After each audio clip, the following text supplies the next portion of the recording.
UP के बिजनौर को दिग्गजों का कुरुक्षेत्र कहा जाता है। ये जिला अपनी ऐतिहासिक विरासत के लिए भी मशहूर है। पहले चरण में देश की जिन 102 सीटों के लिए वोट डाले जाएंगे, उनमें बिजनौर भी शामिल है।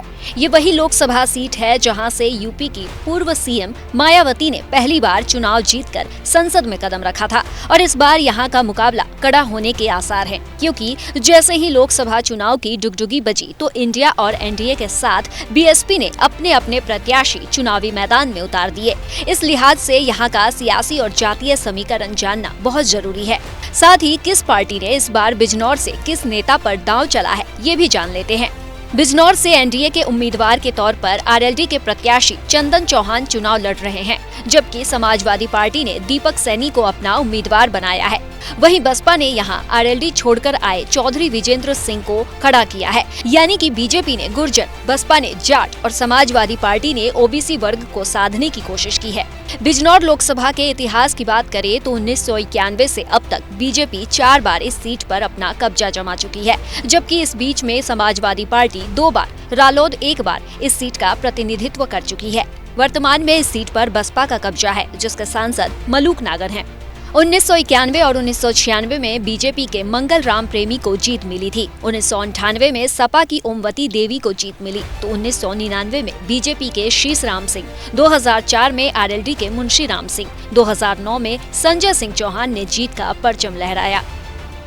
साल 2014 के चुनाव में मोदी लहर में बिजनौर सीट भी बीजेपी के खाते में गई और भारतेंद्र सिंह सांसद बने।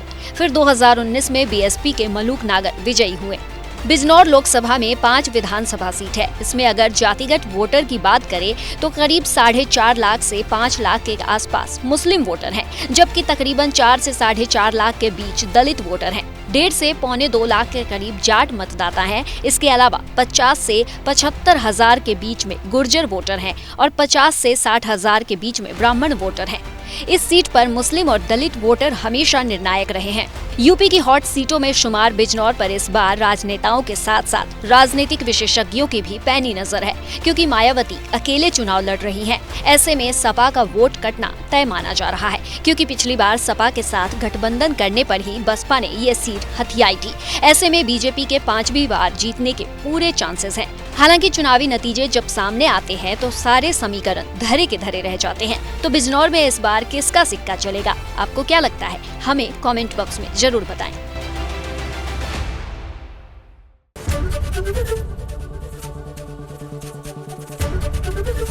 एबीपी गंगा, खबर आपकी, जुबान आपकी।